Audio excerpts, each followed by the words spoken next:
Hello, everybody, and welcome. I'm very glad to see that there are so many of you attending this evening, and I would like to start out by thanking the hosts of this evening, BenQ and Park Cameras. It's thanks to them that we are here tonight. And let's see, I think many of the people that have registered are here, so I think we can start with the webinar. And for those that are dropping in a bit later, there will be a replay link sent to all of you so you can watch it later as well. And so I'll turn off my camera and we'll begin with the webinar. Let's see, there we have it. So let's see, I'll just remove something and then there we go. So for those of you who don't know me, my name is Solli. I'm working as a full-time photographer since a few years, and actually I'm an engineer. And I've also been working with online marketing almost my entire professional life until I decided to invest in my passion, which is photography. And I'm originally from Sweden, but I'm based in Paris since more than 13 years now.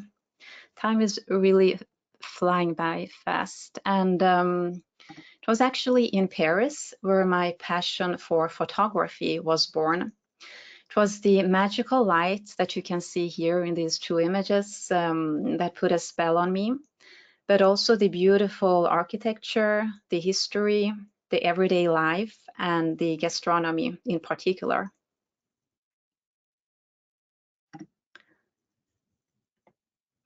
I do many types of photography, but food photography is my main occupation. I'm a Nikon partner, and I'm also an ambassador for Calibrite, and I'm an AQ color BenQ expert. And you can see most of my work and also follow me on Instagram on Solli_K, where I have most of my landscape, but also cityscape pictures. And I have a second account that is called Solli_Food, where you can find all my food pictures. And a few years ago, I also created a YouTube channel where I share food photography tutorials. It's a project that I will continue with this year. So there will be new material up in a few months. And this is the website. And let's see, and I've also been shortlisted in the prestigious Pink Lady Food Photographer of the Year 2020 and 2021 with these photos. And these are some examples of my work. As you can see, I like different styles, in particular dark and moody, but also macro images. I really like to get close to my objects, so you can see the texture and all the details. But I also do light and airy shots, which is the style that is more demanded by my clients. But enough about me. Today we are here to learn how to get started with stop motion. And before starting, I just want to present you the agenda so you know what I will cover. So first we will have a look and see what a stop motion is. Then I'll explain what gear you would need in order to create your own stop motions. I will also show how I do stop motion step by step. And then we'll go in Lightroom where I'll show how I edit the images. And we will continue in Photoshop where I will show how I create the final animation. And we will finish with a Q&A in the end. So if you have any questions, feel free to write them in the chat box and I'll go through them in the end.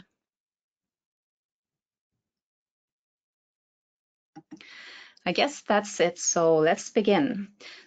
I'll just press on play. So a stop motion animation is an animation that consists of multiple photos that have been assembled and that together creates an illusion of an object or objects that are moving.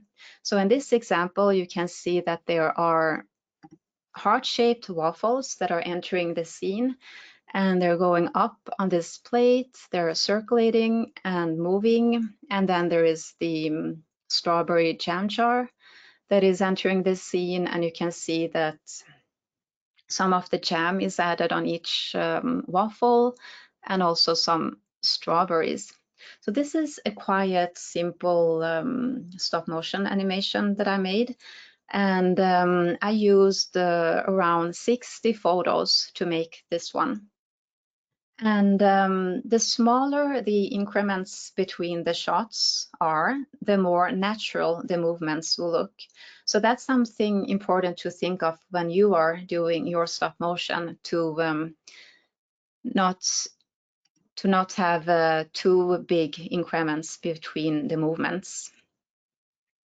Let's have a look on another stop motion that is a bit more advanced, I would say. So this is stop motion with deviled eggs. So I have cut sliced eggs into a house, and you can see I added some egg mix, and then you can see that there are radishes that are dancing their way through and around the plate, and you can see that I sliced one radish and put it on top of each egg half, and then there is the chive that is coming here from the left, and that I chop it, and you can see that I sprinkled some of the chive on the egg house, and then the radishes are dancing around the egg house. So to make this, I don't only have one object, but I have several, and I'm moving all of these objects that you can see in the frame for every image that I'm taking. So it's a bit more advanced, and when I made this, I used 100 images. And let's have a look on a bit more advanced stop motion, and that's this one that you probably have seen when the advertisement was made for this webinar. Let's have a look. So this is a fruit tart. So you can see the tart is entering the scene, and then there is the vanilla custard that I added on the tart, and then the nectarine that I sliced, and all the raspberries and the blueberries that are entering, and then I topped it with some mint leaves. So here this is more advanced because you have to move many objects at the same time. And when you have many objects, like for example, all the raspberries that you could see in the end, or all the blueberries, if you miss to move one of them, it will be something that you will see in the animation. So it's very important that you make kind of a reminder or a rule for yourself when you're moving them and taking pictures, that you, for example, you can do the movements clockwise. So you start with the blueberry from the left, and then you move to the right, so you won't forget any of the objects. And let's continue to the next slide. So before having a look on the gear, let's check my first stop motion animation that I made, and let's have a look on how some gear can make a difference. So let's have a look on the animation first. So you can see that I piled up with some cookies, and that they are escaping from the plate. So in this animation, I was using a flash here in the left, and I was not using any remote shutter. And you can see that easily in this animation, because if you pay attention to the backdrop here, you can see that the light is changing from frame to frame. So you have this flickering, and that's not very attractive for the viewer. And let's put on play again. And you can also see that the image is moving. And that means that each time I was pressing the shutter button on the camera was moving a little bit, and you can see that in the animation. So it's better to use a LED light, because a LED light is constant. So I was not so impressed with this video when I did. So the first thing I did, was to order a LED light and a remote shutter. So let's have a look on the second try, now when I upgraded my equipment. Sorry, so this is the second stop motion. I'll let you have a look. So you can see it's the same scene. I did eat all the cookies, so I had to buy new cookies, but I saved the scene, so the same is the same, and the cookies are moving from the plate. And so the difference is I used a LED when I was shooting this, and I used a remote shutter. So if you pay attention to the backdrop, you can see it's the light is constant. So we don't have any flickering, and the image is the camera is not moving because I was using a remote shutter. So this is an animation that is more pleasant to look at than the other one. So now we know how the gear can impact the animation. Let's have a look on what you need to make a stop motion. The list can be both short and long. It totally depends on if the animation is for professional use or not. I get this question quite often on whether one can use their mobile or if they have to have a camera. You can either use your camera or smartphone. If you use your smartphone, you can edit the images on your phone, and I also know that there are apps that you can download and use to put together the animation. If you're using your camera and take photos in RAW, you have, of course, more editing possibilities, and the images you can animate in Photoshop or Premiere Pro or any other movie editing software. So you could do an animation either with a smartphone or a camera, and it totally depends if it's for professional use or not. If you want to do it for your social media or for private use, it's totally fine to do it with a smartphone. We don't want the images to move, so we need a tripod when we are shooting the images for the stop motion. And so you should never shoot handheld, and you can use a tripod no matter if you're using your smartphone or a camera, because there are smaller tripods as well for smartphones. And if you want to capture the animation from overhead angle, then I would suggest to use a C-stand like this one. I also know that there are special arms equivalent to a C-stand, but for smartphones, if you rather use a smartphone. And as I mentioned earlier, the light is very important, and it has to be continuous.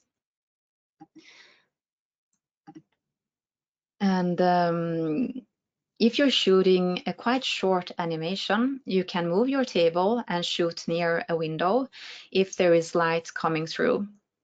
Otherwise, I would suggest investing in a LED light. And the LED light will light up the scene with the same brightness throughout the entire shooting. And then depending on what type of light you want, for example, if you want to have soft light, you would also need to have a soft box to put the LED light inside it. But if you want to have a hard light with hard shadows, then you can use the LED light as it is, and you don't need to modify it. And let's have a look on the next slide. So you would also need a remote shutter because we don't want to create any unnecessary camera movements. So a remote shutter is very handy, and you can either use one with a cable like this one or one without, wireless. You can also use your mobile phone as a remote shutter. If you're, for example, using Nikon, I know that they have an application called SnapBridge that you can use as a remote shutter. And I'm quite sure that there must be an equivalent for Canon, Sony, and other brands. So you can check that up if you're using those brands. And you could also do tethering by using a USB cable. And I'll just show this picture. So basically you connect your camera to your laptop by using a USB cable. And that way you'll be able to see in the screen of your laptop what your camera is seeing. So you have everything here, and if there is anything you need to change, you can see it easily here on the screen instead of the view of your camera.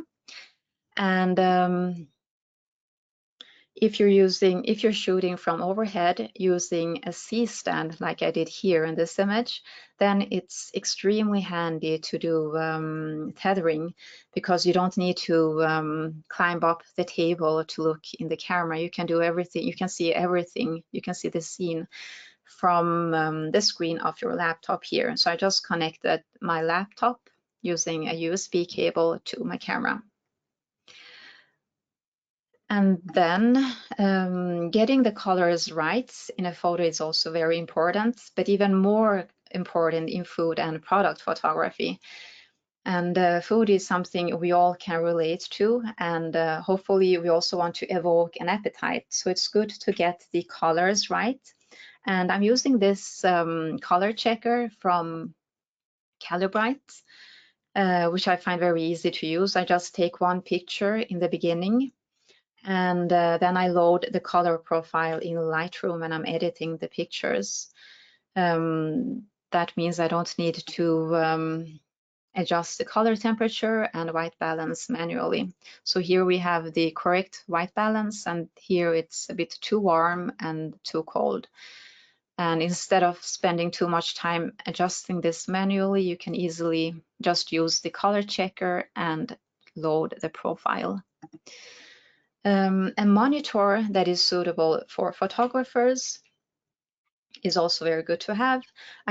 Before I was using the screen of my iMac and MacBook for quite a long time when I was post-processing my photos, but then I discovered that there are monitors for photographers. So today I'm using this monitor from BenQ, so it's 32 inches, and it's a very powerful monitor.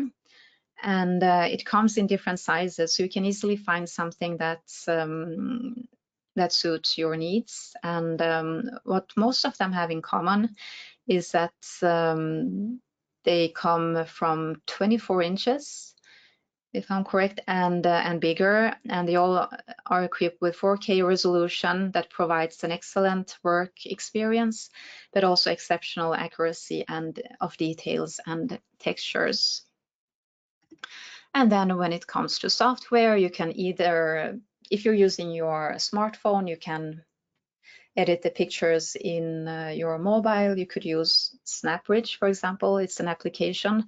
Or you can use Lightroom or Photoshop and on your laptop. And then you would need a movie editing software, or like Premiere Pro, or simply use Photoshop.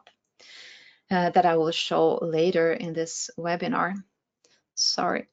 Oh, okay, so here we are. And so I'll show how I did this shooting when the shooting for the animation that we saw in the beginning of the webinar with the cookies. So this is the scene. So in the left, you can see that I have put a LED light in a rectangular softbox. This is a backdrop, and here is another backdrop, and here is a bounce card that I'm using to bounce the light and fill up the shadows. And so one thing that you have to think of when you are shooting is that you should not block the light, because if you're blocking the light, then you would create shadows and inconsistent light in your frames. So if we have the light coming in from the left, I would stand here in the scene and really pay attention that my arm is not in the scene or creating any shadow when I'm taking the picture. And another thing that is important is that you should shoot in manual mode. So you can you can put the focus point where you want, but then you have to choose to manual, because otherwise the focus point might wandering around in the scene, and that's nothing we want to happen. And let's have a look on a behind the scenes when I was taking the pictures for the animation. So let's just do fast forwarding. So here you can see I have piled up the cookies, and I'm moving them a little bit. And for each movement, I'm taking one picture. And then I continue with the next cookie, taking a picture, moving it a little bit, taking another picture.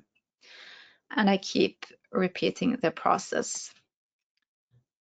And so let's stop the behind the scenes. And then when I have taken all the pictures, they are, so I do tethering, so they're automatically imported to my laptop. So I have them in Lightroom, where I do the editing. And so you can see here is a before image and after image. And soon I will go through how I'm editing the images in Lightroom, but I just want to show you the different steps. So I do the main editing in Lightroom, but sometimes I also do some editing in Photoshop. For example, in animations like this one. So here you can see a pastry that is coming in from the left, and then there is a rose petal that will fall down from the left. And here I actually use a stick to make the rose petal to fall down. I will show you here. So this is one of the images that I used to do the animation. And so the rose petal was not falling down by itself. I was actually using a stick here that you can see. And then I was creating the movement manually.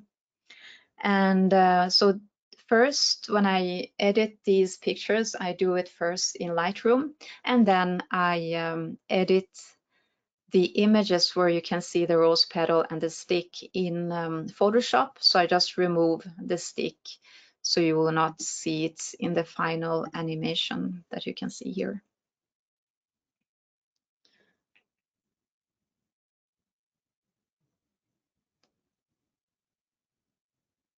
So here you see the rose petal that is falling down, and you can't see the stick that I was using. So this is more advanced editing.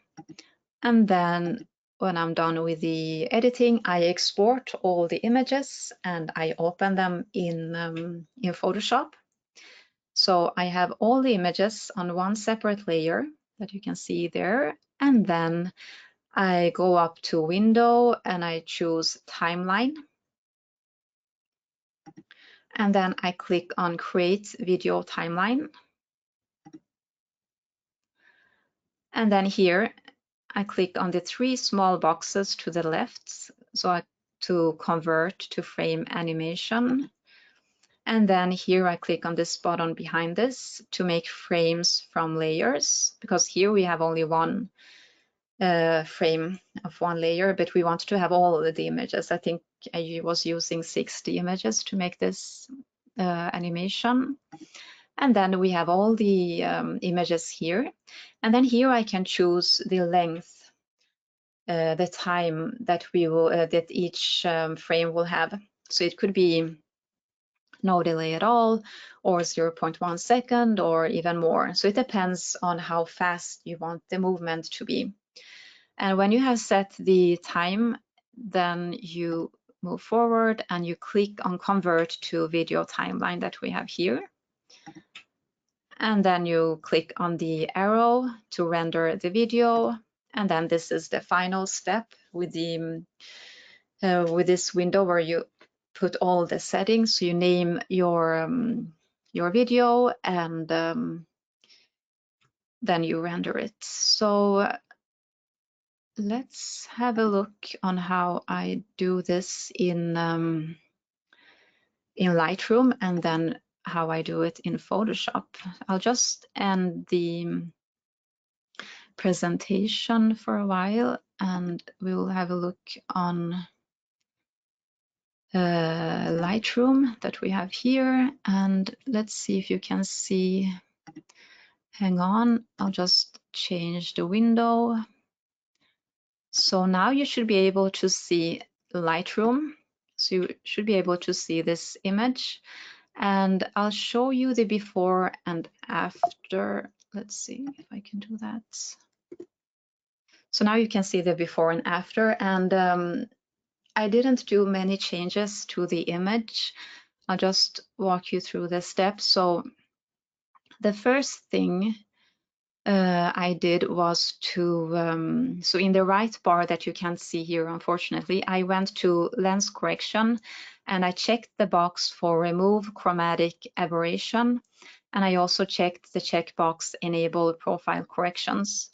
And then I increased the highlights and I also opened up the shadows, and I also increased the texture and the clarity. And then I also went to, I increased the, let's see, I did adjust the colors yellow and orange. So, so for the color yellow, I increased the saturation. And for the orange, I increased the saturation and the luminance. So that was what I did in this picture. And then when I'm done with the editing, so for this animation, I was using around 60 images, but I don't edit all the 60 images. I only edit one of the pictures. And then I simply copy and paste these settings to all of the images. And then I go to export. And then I export the images to a folder. And when I have exported the images, I open Photoshop. So let's see if I'm just going to change the window so you can see it as well. Hang on. There we have Photoshop. So now you should be able to see Photoshop. I'll just make the window a bit bigger, and I'll just remove this image so we can see what I did. So here we are. So what I do is I just going to remove this panel. So here in Photoshop, I go to, so I go to File, and then I go to Scripts, and then Load Files into Stack. Because I have 60 images, it will take a lot of time to import them manually. So it's better to do that, to import them all together. So under the window load layers will open, and then I choose Folder, and then Browse. And we have the stop motion here, and I have all the pictures here.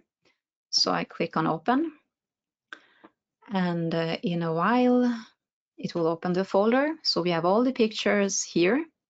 So I select all of them like this, and then I click on OK.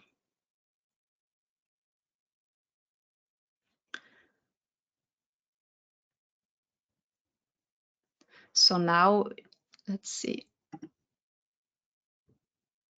Can you see the pictures? Okay, now you can see the pictures, great.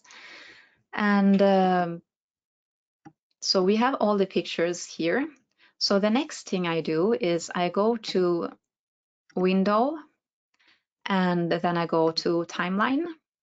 I click on create video timeline. Let's see, we just got another. Okay, I'm sorry. I think, yeah, unfortunately you can't see exactly what I'm doing, but I will guide you because I took some print screens in the presentation, so you can always look at those.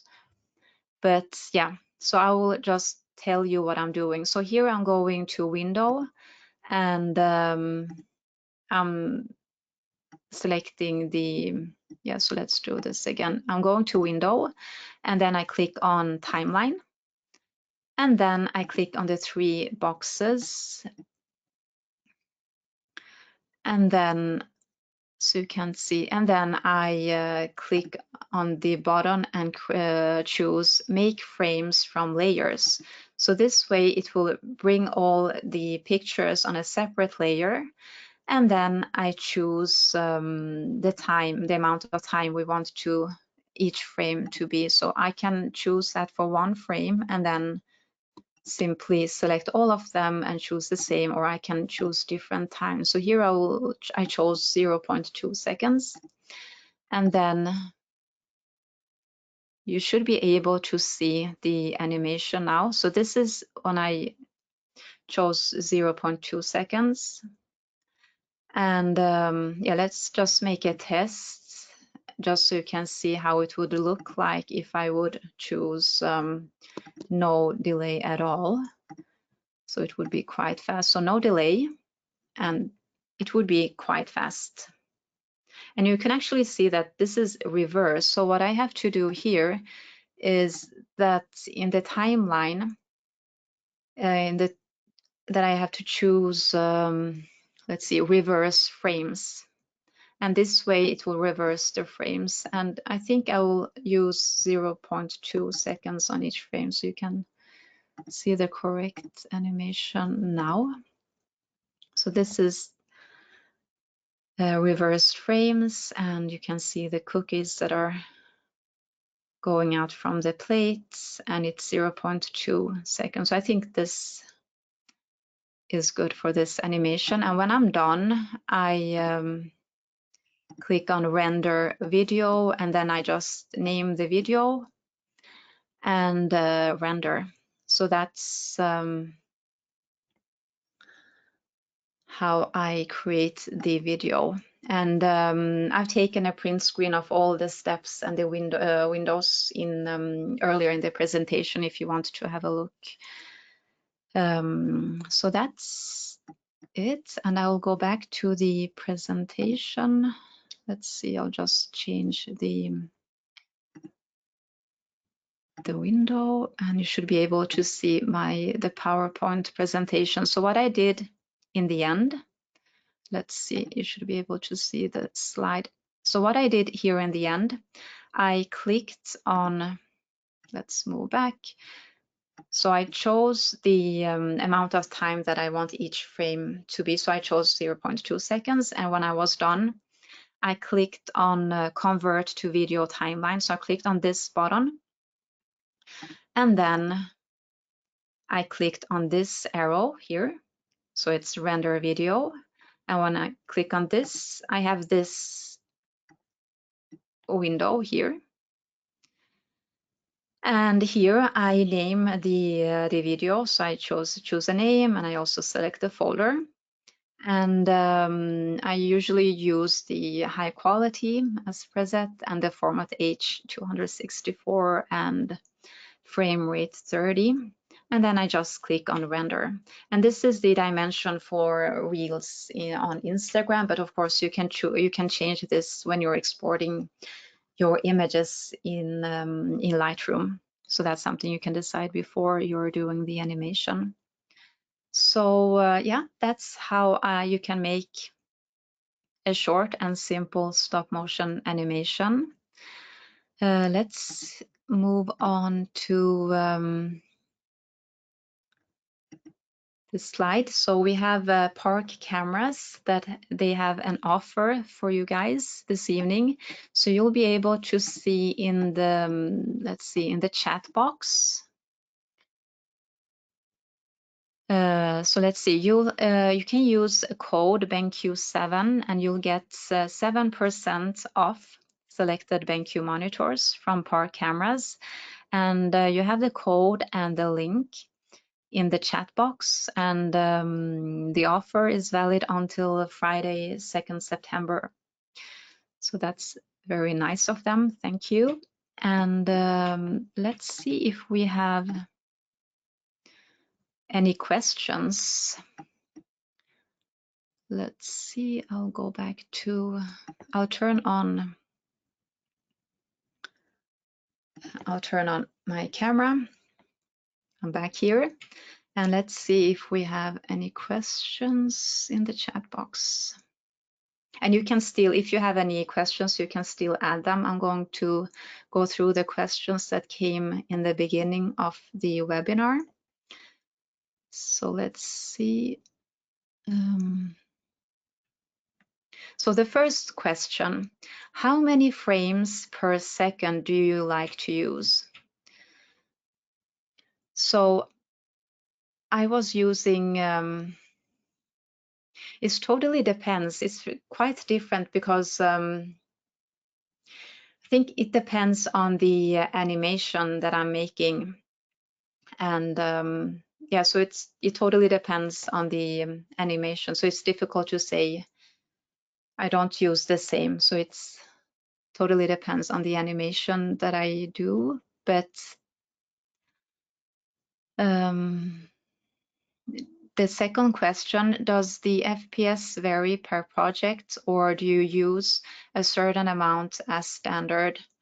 As you could see here, I was using 30 FPS, and for each frame, I was, well, for this animation that I did this evening, I was using 0.2 seconds, and I think that's, yeah, sometimes I use 0.2, sometimes it could be 0.3, so it's a bit different. So it depends. It also depends on the animation. Question number 3, for photography only, no video, what do you suggest, 27-inch or 32-inch? So I think that's has to do with the monitor, right? For photography, well, I think, well, in the beginning, I was using my MacBook, and then it was quite small. And then I was using, I think I was using 24, and then I went up to 32. And I think, yeah, something between 27 up to 32 is perfectly fine. As I love to do macro shots, and yeah, I love to edit all the details and the texture, then I really love to work on a very big screen. So 32 is perfect for me, but 27-inch is perfectly fine as well for photography. Let's see if we can go to another question. Let's see. So do you create a storyboard if you're making a complex animation? A very good question, and it's something I forgot to mention in my webinar. I actually do a storyboard for all my animation. I sketch on a paper, so maybe not all the frames, but at least a storyline. So for example, for this cookies, I made maybe 3 frames. So I sketched one with all the cookies piled up on the plate, and then a second frame where I wrote to myself that one cookie would leave to the left and the other one would leave to the right. So I would remember that, and then the empty plate in the end.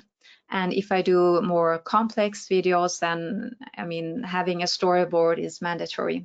So you will remember what you're going to do. And see if we have other questions.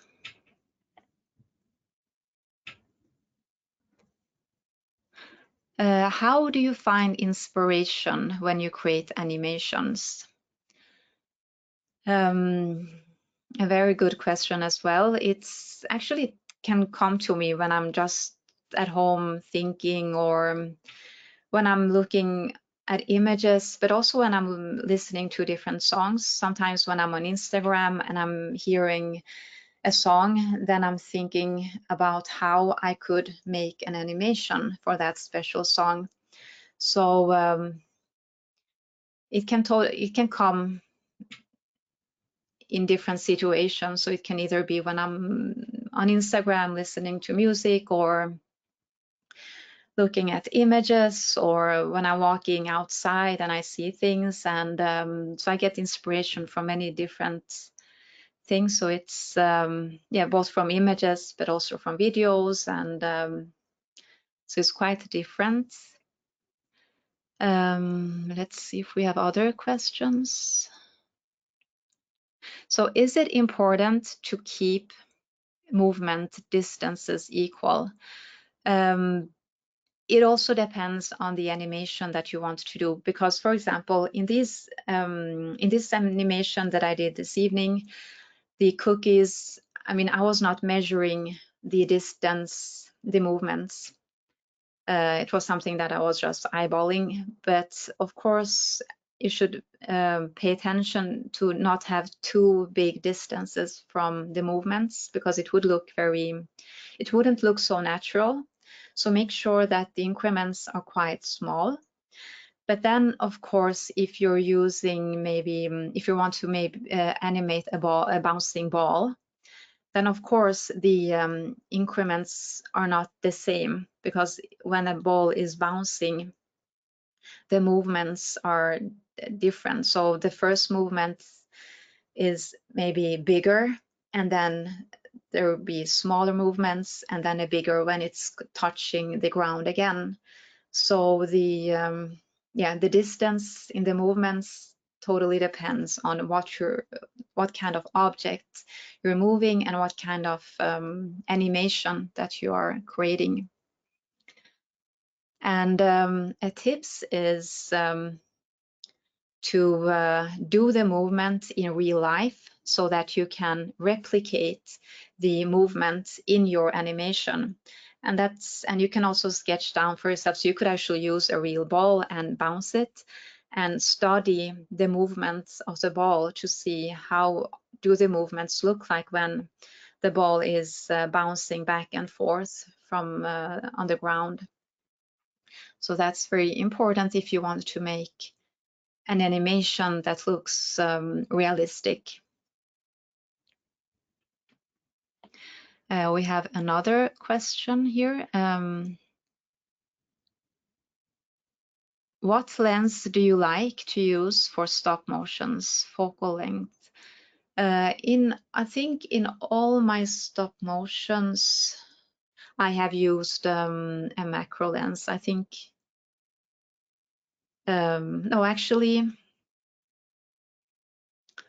let's think. Yeah, I think I have used a macro lens and a 50mm. So that's the two lenses that I have been using.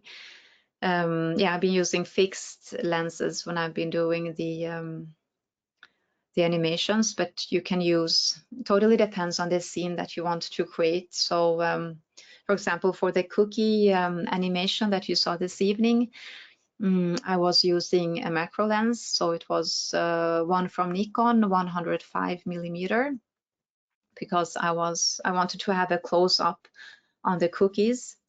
But of course, if I want to have a bigger scene, I think maybe the animation with the fruit tart that you saw, in that one I was using a 50mm, so that was the overhead angle.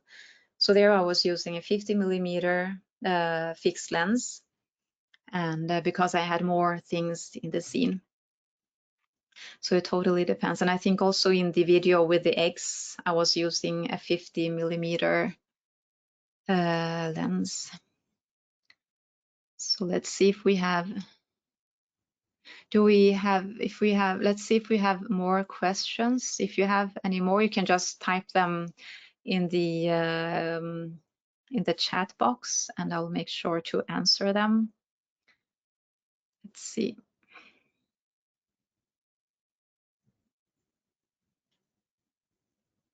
Well, one thing that I didn't mention in the gear that I'm using for stop motion is that I'm using vinyl backdrops, because as you saw, I've been doing a lot of food animations, and then I use vinyl backdrops because food can, yeah, for example, the berries and the blueberries.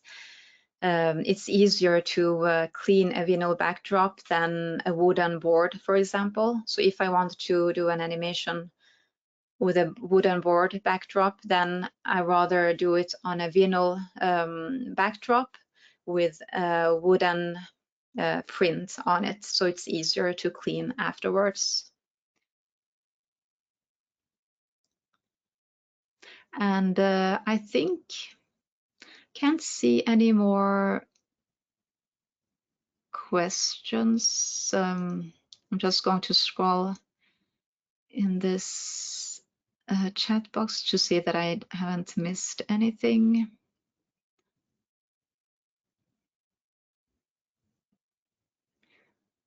Let's see. I think we went through all the questions. Create a storyboard.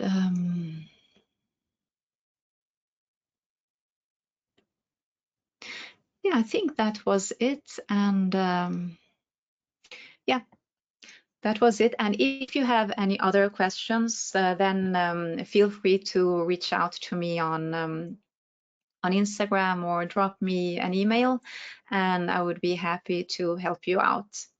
So thank you for joining this evening, and thanks to BenQ and to Park Cameras for hosting this webinar. And I hope you have learned so you can do your own stop motions, and I'm looking forward to see your animations online. Thank you, and hope to see you again. Bye.